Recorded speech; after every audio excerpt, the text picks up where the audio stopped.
বাঙালির পাকশালায় আপনাদের জানাই স্বাগত। আজকে নিয়ে হাজির হয়েছি বহু বহু পুরনো একটি রেসিপি নিয়ে। এই রেসিপিতে কোনো সবজি নেই, অথচ ভীষণ সুস্বাদু সবজির রেসিপি, যা ভাত এবং রুটির সাথে আপনারা অত্যন্ত আনন্দের সঙ্গে খেতে পারবেন।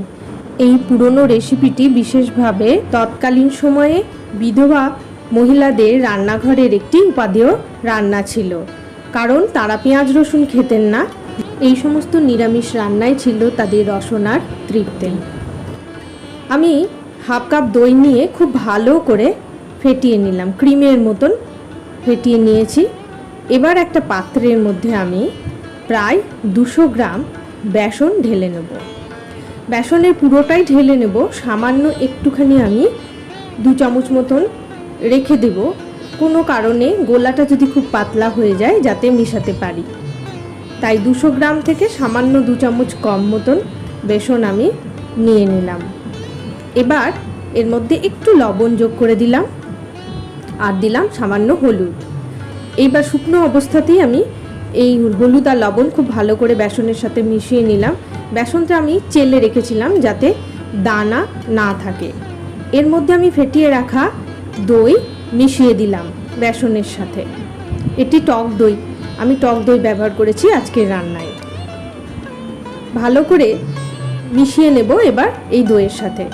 আমি এইভাবে একটু একটু করে মিশাতে থাকব, আর প্রয়োজন মতন সামান্য সামান্য জল যোগ করব। এখনো অনেকটাই শুকনো আছে, আমি সামান্য একটু জল যোগ করে নিলাম এবং আবার আমি ফেটাতে থাকব। আজকে রান্নাটার মূল যে পদ্ধতি, তাতে বেসনকে কিন্তু ভীষণ ভালো করে ফেটাতে হবে।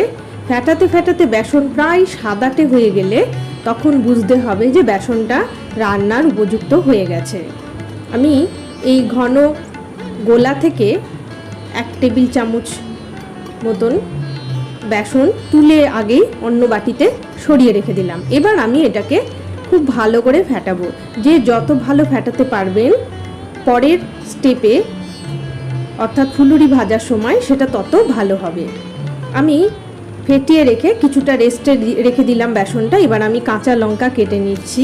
এই কাঁচা লঙ্কা কিন্তু ছোট ছোট কুচি করলে হবে না, রীতিমতন কিমার আকারে ছোট ছোট করে কেটে নিতে হবে। এইভাবে এই কিমা করার জন্য সবসময় চেষ্টা করবেন ভারী এবং চওড়া ছুরির ব্যবহার করতে। আমি আদাটাকেও এইভাবে কেটে নেব, কেটে নিয়ে কিমার মতন করে নেব।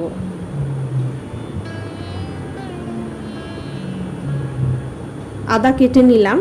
এবারে এই আদার কিমা আর লঙ্কার কিমা, এই দুটোকে নিয়ে আমি তৈরি করে নিচ্ছি বেসনের গোলাটা। খুব ভালো করে আবার আমি মিনিট 5 ফেটাবো। এর মধ্যে একটু গোলমরিচ গুঁড়ো ছড়িয়ে দিলাম। এই ফেটানোটাই হচ্ছে অত্যন্ত জরুরি আজকের রান্নার, খুব ভালো করে ফেটাতে হবে।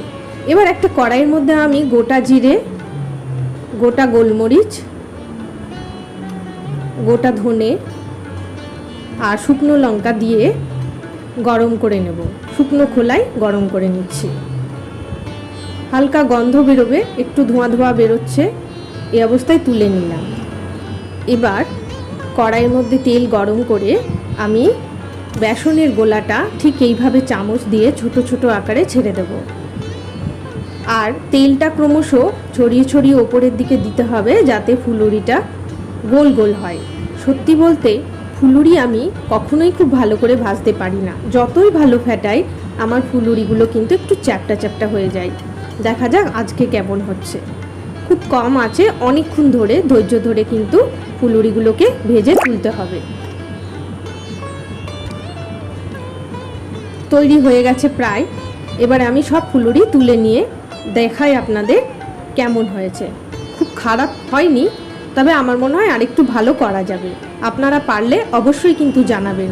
আগে যে গোটা মশলা আমি ভেজে রেখেছিলাম সেটাকে এবার আমি গুঁড়ো করে নেব।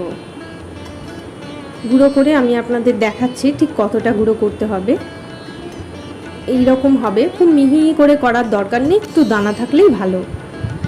এবারে বেসনের গোলাটা তুলে রেখেছিলাম যেটা, তার মধ্যে আমি বেশ খানিকটা জল মিশিয়ে দিলাম এবং আস্তে আস্তে আমি এটাকে পুরো পাতলা করে গুলে নিলাম।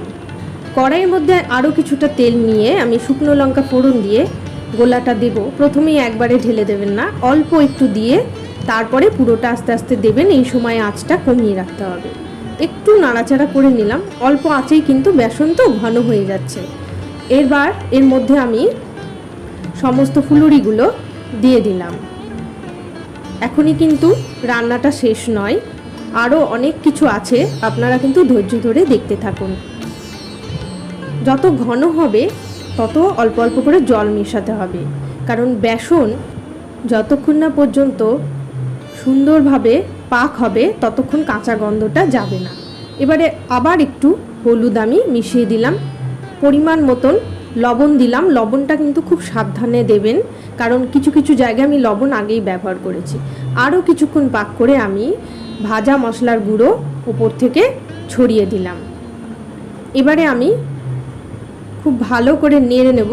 বেসন কিন্তু জল মিশিয়ে ক্রমাগত পাক করতে করতে কালারটা দেখেছেন তো পরিবর্তন হয়ে গেছে। এই অবস্থায় আমি চিনি ছড়িয়ে দিলাম। এইভাবে নাড়তে নাড়তে কিন্তু বেসনের কালার ক্রমশ পরিবর্তন হবে, যা দেখলেই আপনি বুঝতে পারবেন রান্নাটা কতটা এগিয়েছে। প্রায় শেষের দিকে এই অবস্থায় আমি এই মিশ্রণে ঘি মিশিয়ে দিলাম। বেশ ঘন হয়ে এসেছে, চাইলে আপনারা আরেকটু ঘন এইরকম ঘনও রাখতে পারেন অথবা আরেকটু জল মিশিয়ে পাতলাও করতে পারেন। তৈরি হয়ে গেল আজকের সেই বহু প্রাচীন রান্না বেসনের শুরুয়া। অসাধারণ টেস্টি এই রান্না। কেমন লাগলো আপনারা বাড়িতে বানান এবং খেয়ে আমাকে অবশ্যই জানান। ভীষণ গরম পড়েছে, সকলে সাবধানে থাকবেন, ভালো থাকবেন। আজ তবে আসি।